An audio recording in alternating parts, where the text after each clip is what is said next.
Sugar Plum friends. Today we're going to talk about dumping. Dumping is when a child has toys, dumps it and walks away. And you're not sure why. Are you playing with these toys? Are you looking for something? No, they just like to dump because it's fun. And as irritating as it is, it's actually a foundational play skill because they're not sure how to play with the toys yet. So they're just dumping it to see what it is. That's their way of interacting.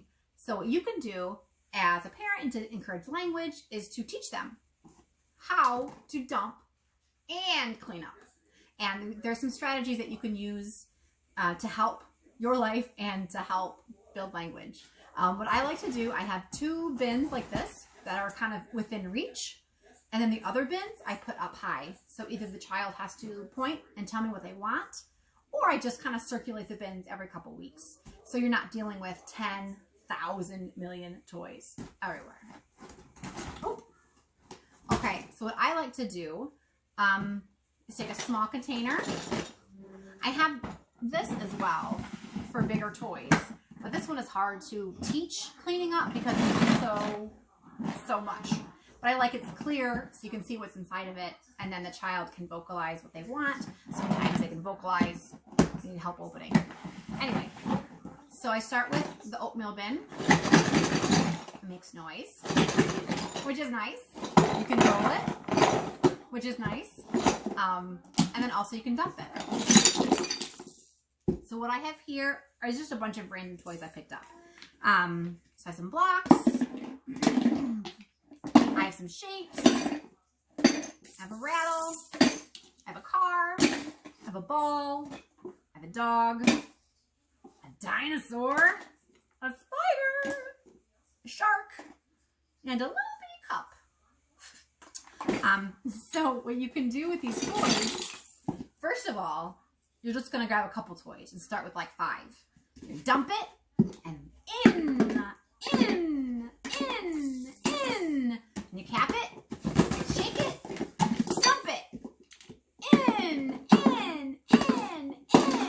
And once that is established, it's a pretty fun game. And then if you want to, push it up a notch, you can do some labeling. Instead of saying in every time, you can label ball, block, car, rattle. And obviously, don't do it that fast because your child will never get it. They'll just be, whoa. So hand over hand, you can help them put in. So you grab their hand, in. Grab their hand, in. Grab their hand, in for the different toys. Now when you're labeling, if they pick up something, and if your child is nonverbal or only starting to vocalize, you just label it for them. Dog, you have a dog. Bye, dog. Car, vroom, vroom, vroom, vroom, vroom, car. Bye, car. So every time they grab something, you're giving them, modeling the language, and they're putting it in. And if you use the same toys over and over and over again, they're going to know what's coming.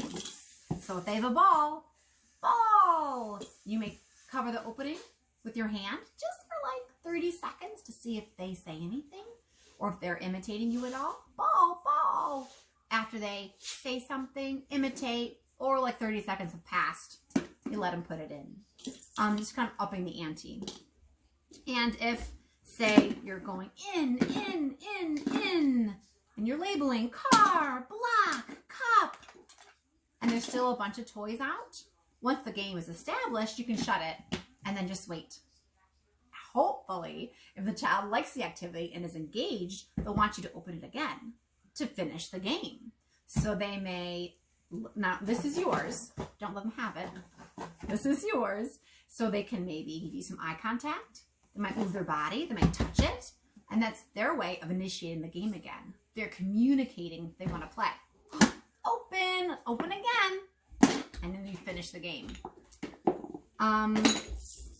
So the first step would be a couple toys, just practicing dump and then in. And the next step would be get some more toys, dump and in, modeling in, dump. You could do 1, 2, 3, dump. 1, 2, 3, dump. And then the next step would be labeling. You can put some random objects in there, some everyday objects, toothbrush, spoon, or just random toys like I have. You label it for them, put it in, put it in, put it in, and then you label it and wait. Put it in, label it, wait. Put it in. And remember, the child is putting it in, not you. You're just holding. So they get the activity. They get the movement. If you want to up a notch from there, if your child is talking, you could do shapes. You could do puzzle pieces.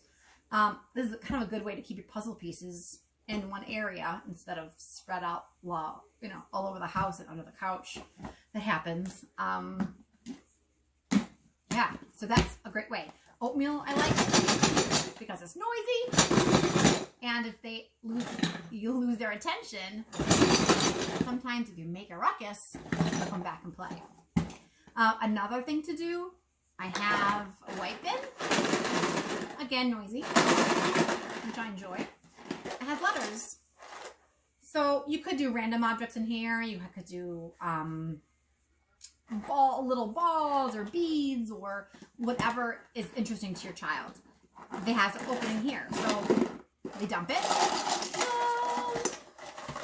Just super fun. You can shuffle it, shuffle, shuffle, shuffle, shuffle, shuffle, which is super fun. And then put them in. You can grab it with a handful, or if you want to work on that pincer or that fine motor skills of picking up things, you can put it in a little slot. In. And again, this might be hard for them to open as well. So you could shut it while they're ready to put it in and just wait. Wait. And then you wait.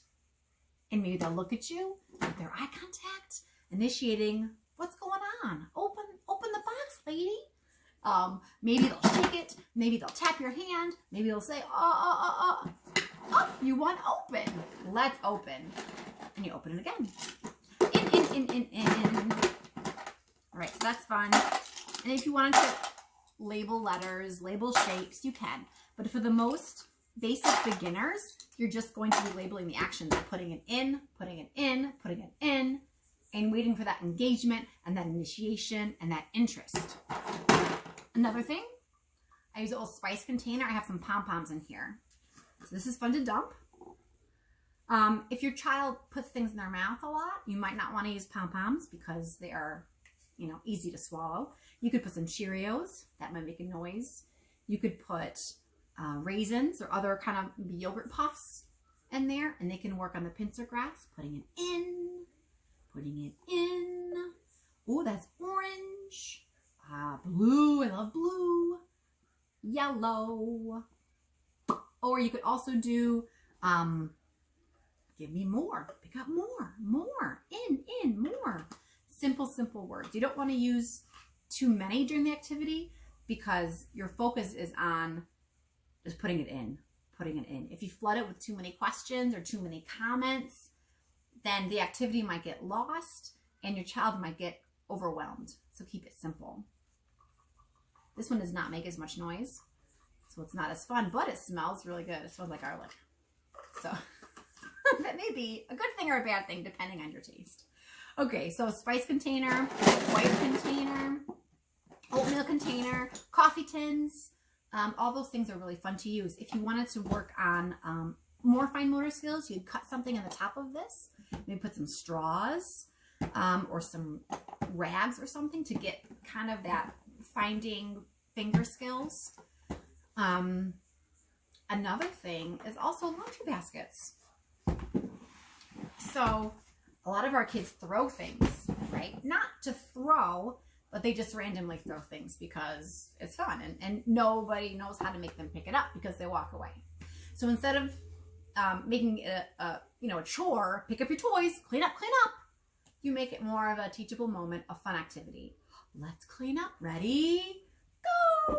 And you throw it into the basket. So they're learning cleaning up as well as turning that non-functional random throwing into a functional, purposeful movement. Throw! I missed. Throw! Again, you could also work on those target vocabulary words. Throw, my turn, your turn, yay, got it. All those different words to go with a throwing activity.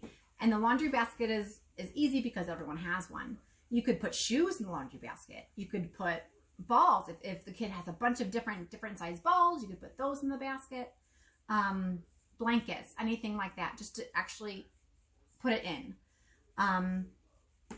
What else? I kind of missed some stuffed animals, but that's okay. So dumping is okay.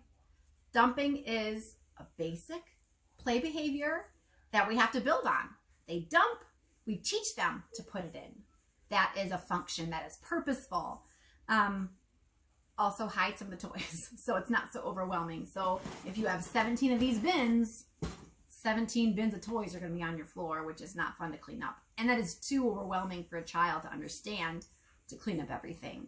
So if you start with something small, then they get the idea of putting in, putting in, putting in.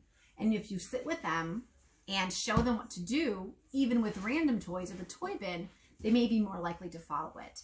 Cleaning up is such a general term, a lot of kids don't get it. The cleanup song is fun if you want to do that, but I would just start with these things, and later, as they get it, they understand the putting in. Let's put in. Then you can work on clean up, everybody, everywhere, clean up, everybody do their share. And that would mean to clean up the random toys. I think that's it. So great. So happy dumping, happy putting in, and work on that engagement and have fun. All right, thanks.